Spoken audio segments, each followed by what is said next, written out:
बिस्मिल्लाहिर्रहमानिर्रहीम। अस्सलाम वालेकुम नाज़रीन, आप यूट्यूब चैनल देख रहे हैं। मैं इमरान खान हूँ। एक तो दबा के धांधली हो रही है पंजाब में, मुकाबला ही कोई नहीं, फिर भी धांधली हो रही है। उसकी वजह यह है कि लोग निकले ही नहीं वोट डालने के लिए। बहुत सारे पोलिंग स्टेशन से जर्नलिस्ट रिपोर्ट कर रहे हैं, वो बता रहे हैं जनाब कि यहाँ तो 5% लोग भी नहीं आए। जहाँ पे इलेक्शन था जरताज गुल की सीट पे या फैसलाबाद की सीटों पे, मियाँ वाली में, हर जगह पे लोग निकले ही नहीं वोट डालने के लिए, क्योंकि पाकिस्तान तरीके इंसाफ की मकबूलियत बहुत ज़्यादा है और पाकिस्तान तरीके इंसाफ का वोट है बहुत बड़े पैमाने पे। इमरान खान साहब जो है वो लोगों की इस वक्त दिल की धड़कन बने हुए हैं। तो क्योंकि उनके पास मकबूलियत है और उन्होंने बाइकआउट कर दिया तो उनका वोटर नहीं निकला। जब उनका वोटर नहीं निकला तो गहमा गहमी थी ही नहीं। तो पंजाब के इलेक्शन में ओवरऑल गहमा गहमी नहीं थी, बल्कि यहाँ तक हुआ कि हमने कई जगह पे ऑडियो सुनी और कई जगह पे ऐलानात सुने कि मस्जिदों से बाकायदा ऐलान करवाए गए कि वोटर्स निकले और निकल कर जाकर वोट डालें। अब आप अंदाज़ा करें कि लोगों की कितनी दिलचस्पी होगी इस इंतखाब में। तो लोगों को भी आइडिया, और इमरान खान साहब का मेरे ख्याल में ये ठीक फैसला था कि बाइकआउट ही करो। उन्होंने 2 इलेक्शन लड़े हैं और दोनों के पीछे एक वजह है।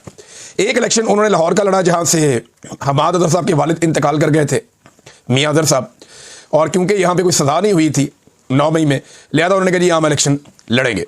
दूसरा इलेक्शन उन्होंने एक हरीपुर में लड़ा ताकि वो फ़र्क बता सकें कि जब पंजाब में इलेक्शन होता है तो यहाँ की पंजाब हुकूमत और इलेक्शन कमीशन मिलकर क्या करते हैं, और जब खैबर पख्तूनख्वा में इलेक्शन होता है तो पाकिस्तान तरीके इंसाफ की वहाँ की सूबाई हुकूमत कितना ज़्यादा मौका देती है अपने मुखालिफिन को। बाबर नवाज ने खुलकर इलेक्शन लड़ा, पूरी कंपेन की, उनके किसी कारकुन को टॉर्चर नहीं किया गया, किसी को गिरफ्तार नहीं किया गया, किसी के ऊपर जुल्म तशद्दुद नहीं हुआ, बल्कि फ्री हैंड दिया गया कि आप इलेक्शन लड़ें।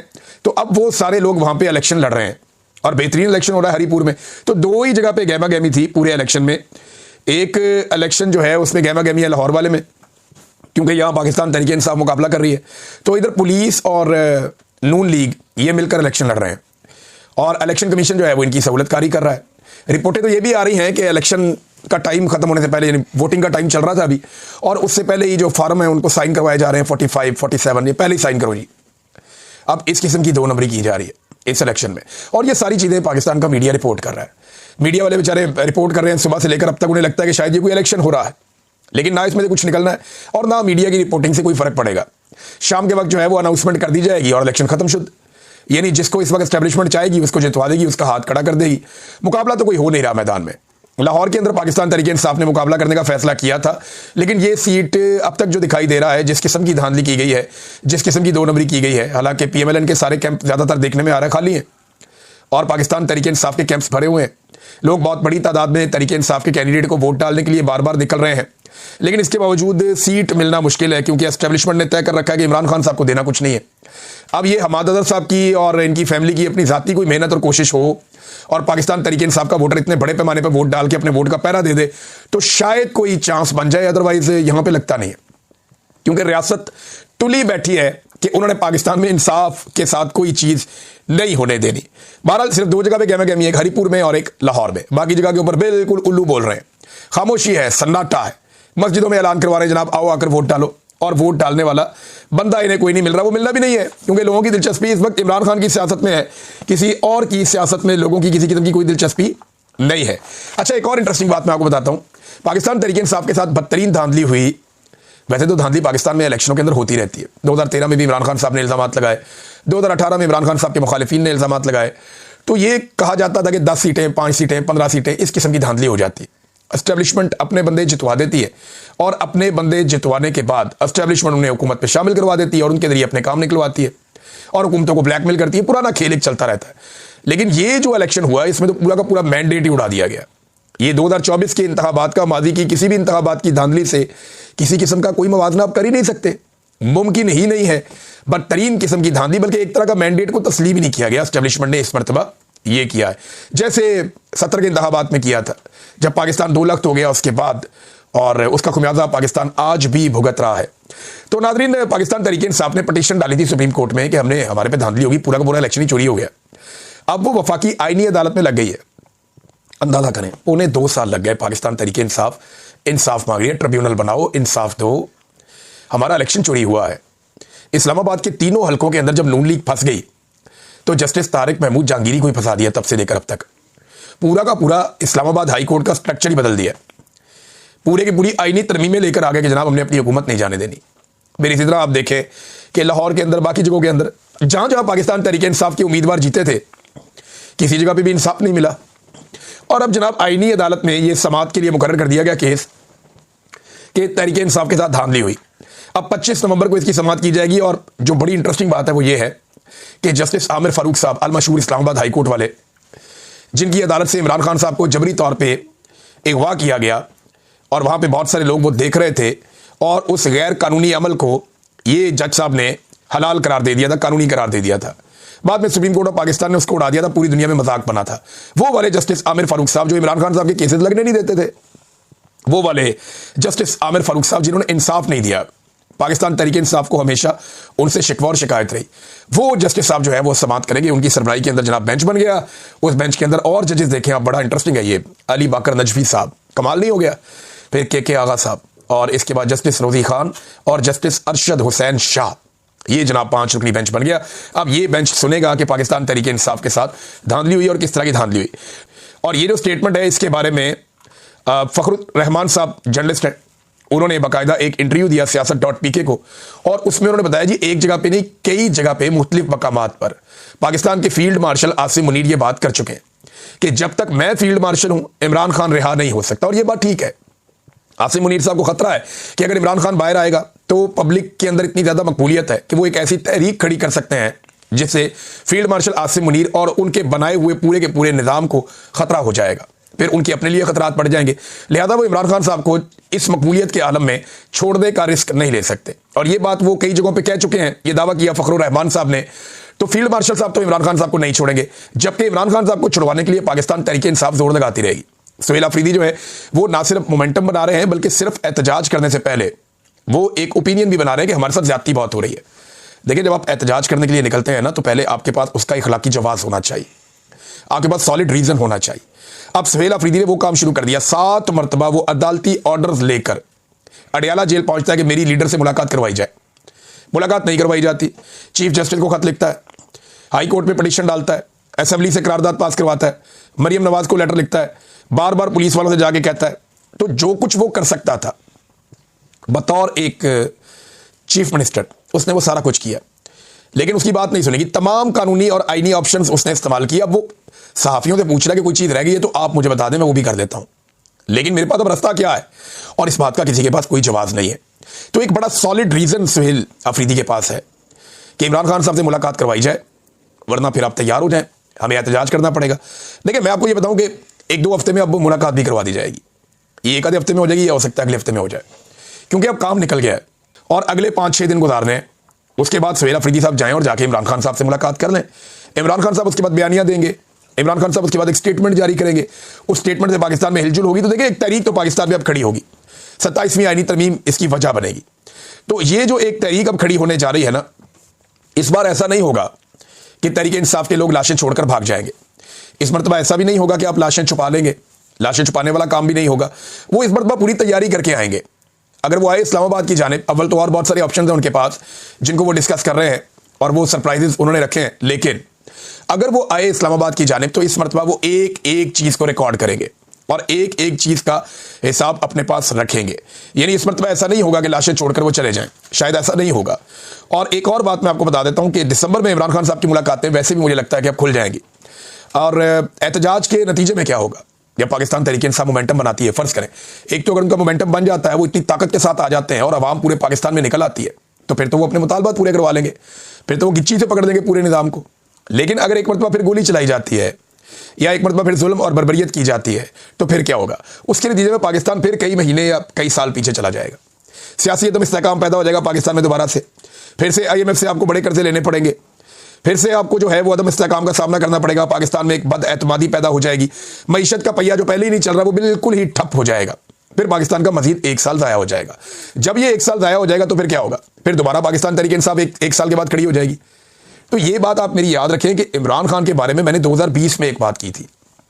ARY पे एक प्रोग्राम चल रहा था और उस वक्त भी सबको पता था कि होने क्या जा रहा है। नवाज शरीफ साहब एक डील करके पाकिस्तान से बाहर चले गए थे और माहौल बनाया जा रहा था कि इमरान खान साहब को गिराया जाएगा। तो ये इमरान खान साहब के आने के बाद से ये सिलसिला चल रहा था। तो मैंने तब ये कहा था कि इमरान खान ऐसा आदमी नहीं है कि वो आपको ये पूछता फिरेगा कि मुझे क्यों निकाला, वो आपको बताएगा कि मुझे क्यों निकाला।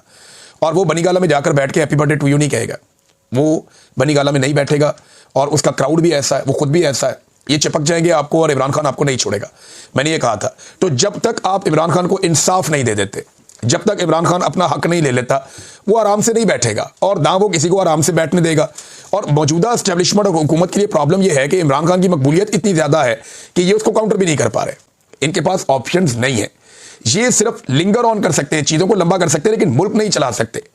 मुल्क इसलिए नहीं चला सकते कि मईशत ठप हो गई है और पाकिस्तान अदम इस्तेहकाम का लगातार शिकार है। दहशतगर्दी के वाकयात पाकिस्तान में बढ़ते जा रहे हैं। देखिए पाकिस्तान को इन्होंने अब बना क्या दिया। ये एक रिपोर्ट है और ये है ह्यूमन फ्रीडम इंडेक्स 2024। इस रिपोर्ट के अंदर जो डाटा है, मोहित पीरजादा साहब ने भी ये पढ़ के बताई रिपोर्ट। इसके अंदर जो डाटा है ना, वो ये बताता है पाकिस्तान इंसानी हकूक के हवाले से दुनिया के 165 ममालिक में 136वें नंबर पे है। इतना बेड़ा गर्क पाकिस्तान का इंसानी हकूक में हुआ। और ये जो हमारा रीजन है जहां पे हम रहते हैं, यहां पे हम नंबर 1 है। यानी सबसे बुरी सूरत हाल इंसानी हकूक के हवाले से ये जो खित्ते में हम रहते हैं, जनूबी एशिया में, इसमें हमारी सूरत हाल है पाकिस्तान की। यानी इंसानी हकूक तकरीबन मुअत्तल है। हमारा शुमाली कोरिया जैसा हाल है। मैं बताता हूं आगे वो कैसे है। तो ये जो रिपोर्ट आई है ना, ये रिपोर्ट 2022 की है और 2023 के शुरू तक की चंद महीनों की है। असल जुल्म तो 9 मई के बाद शुरू हुआ है। अब वो रिपोर्ट अगर आप पढ़ेंगे या आपके सामने आएगी जब, तो आपको पता चलेगा कि जनाब पाकिस्तान तो बहुत आगे निकल गया इंसानी हकूक की पामालियों में। इन्होंने तबाही फेर दिया। देखें इस वक्त पाकिस्तान को अमली तौर पर शुमाली कोरिया बनाया जा रहा है। कैसे? देखिए शुमाली कोरिया में डिक्टेटरशिप है, जमहूरियत नहीं है। पाकिस्तान में भी यही है। वहां पे इंसानी हकूक जो है मुकम्मल तौर पे पामाल है। पाकिस्तान में भी यही है। और शुमाली कोरिया में फौज के कंट्रोल में है सारी चीजें और उनकी डिक्टेटरशिप की पाकिस्तान में भी ऐसी है। शुमाली कोरिया में कोई जुर्म करता है बंदा या किसी को रियासत नापसंद करती है उसकी पॉलिसी को, उसकी बात को, तो उसके घर वालों को उठा लिया जाता है। पाकिस्तान में भी यही हो रहा है। वहां पे भी कोई चादर और चारदीवारी का तकद्दुस नहीं है, पाकिस्तान में भी नहीं है। खवातीन और बच्चे वहां पे निशाना बनाए जाते हैं, पाकिस्तान में भी ऐसा ही हो रहा है। बार बार वहां पे भी कत्लेआम हुआ, पाकिस्तान में भी कत्लेआम हो रहा है। और कानून में मनमर्जी की बदतरीन तब्दीलियां वहां पे भी की जाती हैं और यहां पे भी इसी तरह किया जाता है। और इवन जो बैरून मुल्क निकलने वाले लोग हैं, जो जाना चाहते हैं अपना मुल्क छोड़कर, बहुत बड़ी तादाद में जा रहे हैं। पाकिस्तान दुनिया का वो नंबर 1 मुल्क है। आबादी के एतबार से नहीं कह रहा, आबादी में तो पाकिस्तान से बड़े बड़े मुल्क भी हैं, लेकिन इसके बावजूद पाकिस्तान दुनिया का वो सबसे बड़ा मुल्क है जिसको सबसे ज्यादा लोग अपना मुल्क छोड़कर जा रहे हैं। पाकिस्तान वो मुल्क है इस वक्त। और बैरून मुल्क निकलने पर भी पाबंदी लगा दी है। हर एयरपोर्ट के ऊपर बंदे बिठा दिए जो लगातार बंदों को डिपोर्ट कर रहे हैं और बाहर जाने से रोक रहे हैं। ये सख्ती आहिस्ता आहिस्ता बढ़ती चली जाएगी और इसके नतीजे में आप देखेंगे पाकिस्तान अमली तौर पर तकरीबन शुमाली कोरिया ही बन जाएगा। और ये हम होता हुआ देख रहे हैं। ऐसा नहीं है कि ये कोई ऐसी चीज है जो ढकी छुपी है। ये अब आपको होता हुआ दिखाई दे रहा है और बार बार सब लोग इसकी गवाही देंगे। नाज़रीन एक और खबर आई है, नवाज शरीफ साहब बीमार हैं। ये बात मरियम औरंगजेब की वालदा ने की है, ताहिरा औरंगजेब। ये क्योंकि बहुत फैमिली फ्रेंड टाइप के लोग हैं और इनका बड़ा अच्छा शरीफ खानदान से ताल्लुक है, माँ बेटी का। तो उन्होंने बताया कि नवाज शरीफ की बरतानिया में कोई सर्जरी हुई है, तो उनके लिए उन्होंने दुआ के लिए कहा अल्लाह ताला मियाँ साहब को सेहत अता फरमाए। मियाँ साहब काफ़ी अरसे से सेहतमंद नहीं है, वो बीमार है लंबे अरसे से। और जिस किस्म के उनको ज़हनी सदमे पहुँचे हैं पॉलिटिक्स में, उम्र के इस हिस्से में, जो शख्स 3 मरतबा वज़ीर आज़म रहा हो, वो भी काफ़ी तकलीफ दे है। तो मियाँ नवाज शरीफ साहब जो हैं वो उनकी कोई सर्जरी हुई है और उनकी सेहत के लिए दुआ के लिए कहा गया है। तो अल्लाह ताला मियाँ साहब को सेहत अता फरमाए और मियाँ साहब को इस बात की तौफीक दे कि वो अपनी जो आखिरी सियासी इनिंग है उसमें कुछ तो ऐसा करें कि तारीख उन्हें अच्छे नामों में याद रखे। यानी तारीख में नाम तभी बनेगा ना जब वो मिलिट्री एस्टेब्लिशमेंट को उससे सियासी किरदार छीन लेंगे, वरना ये क्रेडिट इमरान खान के पास रहेगा। क्योंकि इमरान खान ने पब्लिक को इस काम पे लगाया। सबने कोशिश की, अपना अपना किरदार अदा किया, लेकिन जो इमरान खान ने किया वो पाकिस्तान में कोई नहीं कर पाया। इतने अच्छे तरीके से ये मामला पाकिस्तानियों को किसी ने नहीं समझाया हकीकी आज़ादी का, जैसे इमरान खान साहब ने समझाया है। अब नाज़रीन जो पूरी दुनिया में इन्होंने जाके रोला डाला होता है कि पाकिस्तान में कोई करप्शन नहीं है, हम करप्शन का कोई मामला नहीं होने देते, तो ये 5300 अरब की करप्शन कहाँ से आई? ये रिकवरी कहाँ से आई? देखिए इसके ऊपर अब बात होनी चाहिए ना। हुकूमत इसका क्या जवाब देगी? हुकूमत इसका कोई जवाब दे नहीं रही और ये हुकूमत का अपना डाटा है। 5300 अरब ये इसी हुकूमत के दौरान, ये इतनी बड़ी अमाउंट है कि इससे मुल्क की किस्मत बदल सकती है। लेकिन अगर ये पैसा रिकवर हुआ तो ये पैसा गया कहाँ पे? दावे ये करते हैं कि धेले की करप्शन नहीं हुई। यहां पे हजारों अरब निकल आए हैं, 5300 अरब निकल आए महदूद टाइम के अंदर। तो धेले की करप्शन नहीं हुई तो ये कौन सी करप्शन है? और ये पैसा अगर रिकवर हुआ तो ये गया कहाँ? ये भी एक बड़ा सवाल है। और अभी इसके अंदर जो शुगर माफिया ने चूना लगाया कौम को, या गंदम माफिया ने जो चूना लगाया पाकिस्तान को, उसका कोई तस्करा इसके अंदर मौजूद भी नहीं है। नाज़रीन एक और चीज़ है कि ये जो पाकिस्तान ने वोट किया अक़वाम मुत्तहिदा में, और उस वोट के नतीजे में डोनाल्ड ट्रंप की जो करारदाद है वो पास हो गई। चीन ने और रूस ने इस मरतबा हमायत नहीं की। पाकिस्तान पहली मरतबा ऐसा लगता है कि शायद मादी में हो, लेकिन मेरी जो याददाश्त है उसके मुताबिक मैंने ये फर्स्ट टाइम ऐसा विटनेस किया या रिपोर्ट किया अपनी सहाफ़ती करियर में कि चेक करूंगा मैं इसको भी कि हम मुखालिफ सिमत में खड़े हुए चीन और रशिया के साथ। और अमेरिका के जो प्रेसिडेंट है उनकी ख्वाहिश के मुताबिक हमने वोट कर दिया। अब सवाल यह पैदा होता है कि इससे तो इसराइल को फायदा होगा। और अब तक का जो एक डाटा मैं आपके सामने रखने लगा हूं, ये देखें कितना अफसोसनाक है। इसराइल ने बार बार जंगबंदी की खिलाफवर्जी की है जब से जंगबंदी हुई है, और अब तक 500 खिलाफ वर्जियां इसराइल जंगबंदी की कर चुका है। 500 खिलाफ वर्जियां, ये अल जजीरा ने रिपोर्ट किया है। 342 अफराद शहीद हो चुके। गुज़िश्ता 24 घंटे की जो रिपोर्ट में पढ़ रहा था, 22 अफराद उसमें शहीद हुए हैं, और 5 लोग जो हैं इसमें वो हमास के रहनुमा शहीद कर दिए गए। हमास ने ये इंदिया भी दिया है कि इस तरह तो जंगबंदी खत्म हो जाएगी, फिर लड़ाई दोबारा से शुरू हो जाएगी। तो ये है जनाब सूरत हाल। अब वहाँ स्टेबलाइजेशन फोर्स अगर जाती है तो वो क्या किरदार अदा करेगी इस माहौल के अंदर? जब इसराइल हमले करता रहेगा तो फिर तो बहुत मुश्किल दिखाई देता है और बड़ी दिक्कत नजर आती है। इलॉन मस्क ने नादरीन एक अजीब कट्टा खोल दिया है। उन्होंने डाटा जाहिर कर दिया है कि कौन कहाँ से अपना एक्स अकाउंट वेरीफाई करवा रहा है या चला रहा है, कहाँ से वो बेस्ड कहाँ पे है, यानी ये जो अकाउंट है कहाँ पे बेस्ड है। तो इसमें ना एक बड़ा मजेदार काम ये हुआ कि बहुत सारे पाकिस्तानी लोगों के ऊपर ये इल्ज़ाम लगाया जाता था, और पाकिस्तान की एस्टेब्लिशमेंट के जो टाउट्स हैं वो ये इल्ज़ाम लगाते थे, बार बार ये इल्ज़ाम आता था कि इनके अकाउंट्स इंडिया से ऑपरेट हो रहे हैं, इनके अकाउंट्स इंडिया से मैनेज हो रहे हैं, इनके अकाउंट्स इंडिया बेस्ड हैं। लेकिन जब इलॉन मस्क ने ये डाटा दिया, कुछ लोग कह रहे हैं कि ये जनाब जो सेफ्टी है लोगों की या उनकी जो प्राइवेसी है उसको जाहिर किया गया है, और इसके ऊपर ये कह रहे हैं कि ये नहीं किया जाना चाहिए था। लेकिन एक फीचर जरूर देना चाहिए कि जो लोग ये समझते हैं कि उनका डाटा जाहिर ना किया जाए वो एक एप्लीकेशन देकर इसको रुकवा लें। ये होना चाहिए था, लेकिन नहीं हुआ। अब उनकी अपनी एप्लीकेशन है, उनकी मर्जी, उन्होंने ये कर दिया। तो अब पता चल रहा है कौन सा अकाउंट कहां पे बेस्ड है। तो जिन जिन अकाउंटों के खिलाफ टाउटों ने ये प्रोपेगेंडा किया कि वो इंडिया से ऑपरेट हो रहे हैं, उनमें से कोई भी इंडिया से ऑपरेट नहीं हो रहा।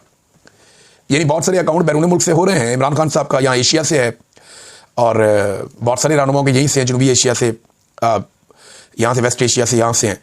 और बहुत सारे जो सियासतदान है, कोई जर्मनी से है, फजलुर रहमान साहब का, नवाज शरीफ साहब का बरतानिया से है, बिलावल का मेरे ख्याल में कहीं और से है, कोई यूएई से है, कोई कहीं से है, कोई कहीं से। तो हर एक का अपना अपना अलग अलग जगहों से जो है वो अकाउंट ऑपरेट होता है, जहाँ से भी उसको वेरीफाई करवाते हैं वहाँ बेस्ड होता है वो। तो बहुत सारे बेनामी अकाउंट्स हैं, उनको भी तरथली पड़ गई कि ये क्या हो गया। लेकिन कम से कम एक प्रोपेगेंडा जो खासतौर पर जो बलूच लोग हैं जो अपने हकूक मांगते हैं उनके हवाले से जो किया जाता था, वो प्रोपेगेंडा कम से कम बेनकाब हुआ है। तो नाज़रीन अभी देखेंगे इसको, बहुत सारे अभी अकाउंट्स का मज़ीद डाटा सामने आएगा। अब तक के लिए इतनी, अपना ख्याल रखिएगा, अपने इस चैनल को सब्सक्राइब करें, लाइक करें।